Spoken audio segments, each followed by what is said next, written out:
ये कोई सेल्फी नहीं है। जिन कार्यकर्ताओं ने और जिन नेताओं ने बूथ पर पार्टी को जिताने का काम किया, जिन कार्यकर्ताओं ने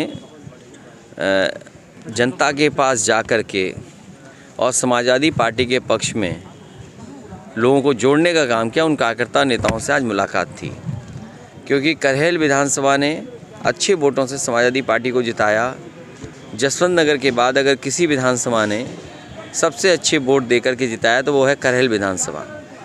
और केवल अभी लोकसभा में नहीं, इससे पहले भी जब चुनाव था उस समय भी आम चुनाव में बड़े बड़े नेता भारतीय जनता पार्टी के आए थे और बड़ी बड़ी बातें करके गए थे। उसके बाद भी जनता ने समाजवादी पार्टी की मदद की।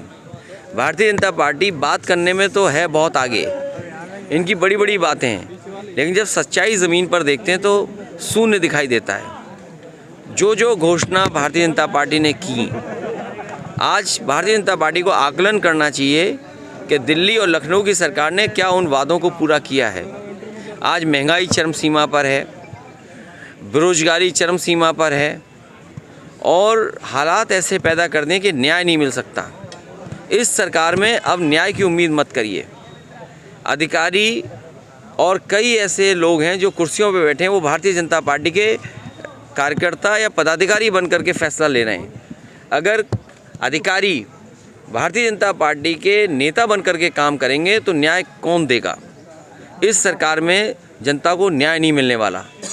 हाल में ही आपने कानपुर की कस्टोडियल डेथ देखी, किस तरीके से पुलिस ने और वहाँ के लोगों का दबाव रहा होगा भारतीय जनता पार्टी के, किस तरीके से थाने में मारपीट हुई और बाद में उसकी जान चली गई। इसी तरह घटना कन्नौज में हुई है। कन्नौज में जो घटना हुई है उसका अगर दोषी कोई है तो वहाँ का विधायक, जो महिला विधायक हैं वो, और जिलाधिकारी। कार्यकर्ताओं को टारगेट किया जा रहा है हमारी पार्टी, खासकर क्या कहना है? ये भारतीय जनता पार्टी, मैंने इसीलिए कहा कि इस सरकार में जहाँ महंगाई चरम सीमा पर है, बेरोजगारी चरम सीमा पर है, वहीं न्याय की उम्मीद अब सरकार से नहीं कर सकते आप। निकाय चुनाव में किस तरह से आप देखते हैं? निकाय चुनाव जैसे आरक्षण तय होगा, समाजवादी पार्टी पूरी तैयार है, जनता के बीच जाएगी। क्योंकि कूड़े की समस्या, नाली की समस्या और जिस तरीके से जीएसटी से व्यापारियों को परेशान करने के लिए एकदम जीएसटी की टीमें निकल पड़ी, व्यापारी लोगों को मैं सावधान करना चाहता हूँ। ये केवल चुनाव के लिए इन्होंने छापे रोके हैं। चुनाव के बाद आप देखना सबसे ज़्यादा छापे व्यापारियों पे पड़ने जा रहे हैं।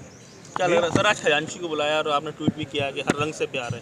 ये हर रंग देखिए, मतलब क्या है? ये मैंने नहीं खजांची को बुलाया, खजांची अपने आप आया। और खजांची का जो पहनावा था वो रंग आप समझ सकते हो, बहस में है रंग, उस रंग पे बहुत बहस हो रही है। हालांकि ऐसी बात मैं नहीं कहूँगा, आप खुद चीज़ें जानते हो।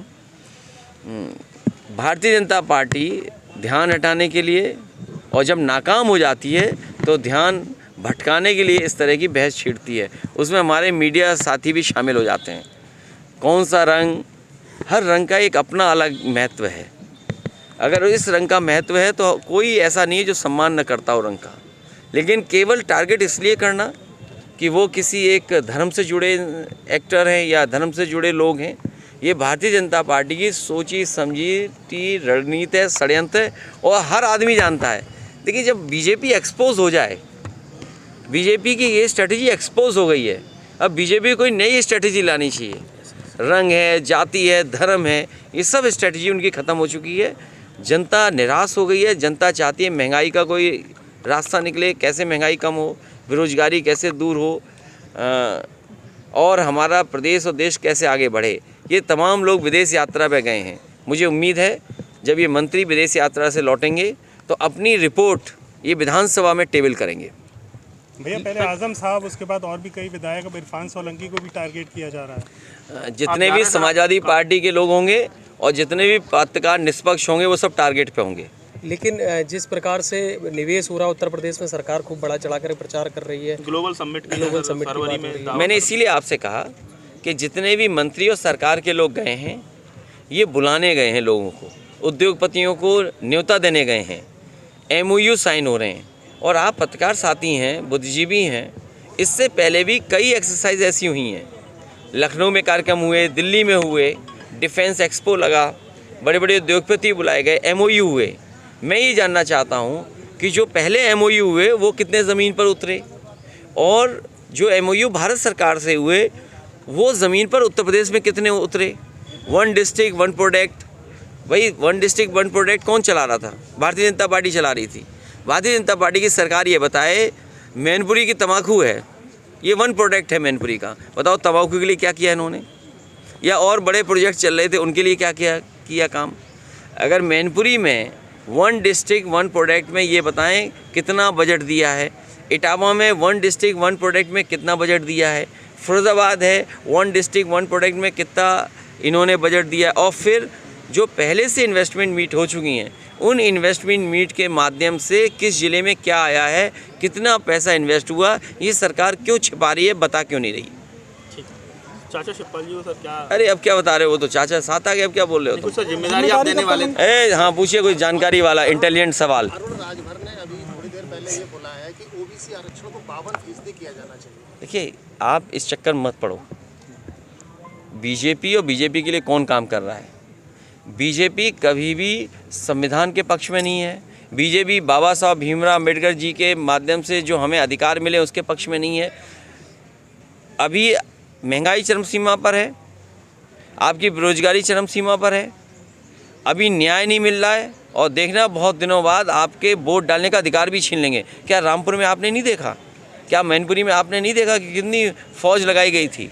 लेकिन हम बधाई देना चाहते हैं जनता को और अपने प्रेस के साथियों को जिन्होंने समय समय पर सरकार के खिलाफ और सच्ची खबरें दिखाई। कल मुख्यमंत्री जी ने नियुक्ति पत्र बांटे हैं UPPCS के कर्मियों को, जो नियुक्त अधिकारी हैं उनको, लेकिन उन्होंने एक सवाल खड़ा किया है कि आपकी सरकार में जो चेयरमैन थे उन्होंने बदनाम कर दिया था, लेकिन आज ऐसा नहीं है। जो आयोग गठित है वो समाजवादी सरकार के समय का आयोग गठित है। बहुत सारी नौकरियां जो समाजवादी सरकार में निकली थीं वो अभी भी आयोग पूरी नहीं कर पाया है, और मुझे तो कई बार ऐसा लगता है कि जो नौकरी मिलनी चाहिए नौजवान को वो सरकार जानबूझ के नहीं देना चाहती है। और कल तो मैं टीवी पर और कई जगह दे रहा था कि रोज़गार की क्रांति आने वाली है।